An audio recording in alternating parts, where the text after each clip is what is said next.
Good evening, I'm John Yang. Tonight, Israel is a nation at war. Prime Minister Benjamin Netanyahu has vowed to destroy the ability of Hamas and Islamic Jihad to govern and carry out military attacks, an effort he warns will be long and difficult. The death toll continues to climb. At this hour, there are more than 700 Israelis dead. On the Palestinian side, more than 400 are reported dead. And each side reports more than 2,000 wounded. Late today, U.S. Defense Secretary Lloyd Austin ordered the aircraft carrier USS Gerald Ford to the eastern Mediterranean as a show of force in support of Israel. The skyline of Gaza shrouded in smoke as Israeli strikes pummel residential buildings. Mosques that the Israeli military said housed Hamas command centers, and tunnels long suspected to be smuggling routes for weapons.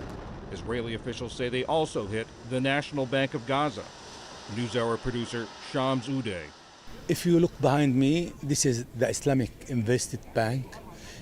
As the Israeli claim that this bank belonged to Hamas, the Israeli Air Force attacked this bank just 10 minutes ago. We are in the main street of Gaza, Omar al-Mukhtar Street. Omar al-Mukhtar Street is the famous street in Gaza. It's full of shops, full of banks, a lot of offices belong to journalists, banks. And this, if you see, it's empty, no people in the street, everything is closed. Just across the Gaza border in southern Israel, battles continued between Israeli forces and Hamas gunmen. Israel has called reservists back to duty, some volunteering to join the fight. The military says it's massing tens of thousands of troops in southern Israel. What happened yesterday hasn't happened for a long time. We need to know how to deal with it and what to do and act correctly. We are on our way to the south. We'll see what will happen. I don't know yet what we'll do there. We're doing what's needed. We will win. Slowly, slowly, it will be okay.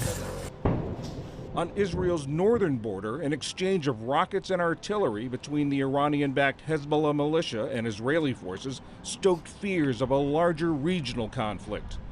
And there was word today that American citizens may have been killed or captured in the attack.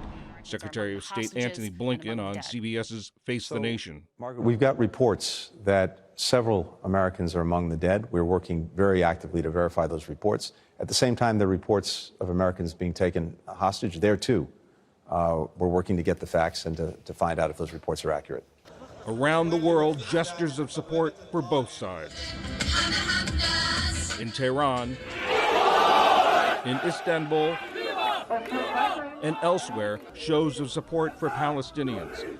But far greater were gestures of sympathy and solidarity for Israel. In Berlin, supporters gathered at the Brandenburg Gate. In New York City, the Empire State Building bathed in Israeli blue and white.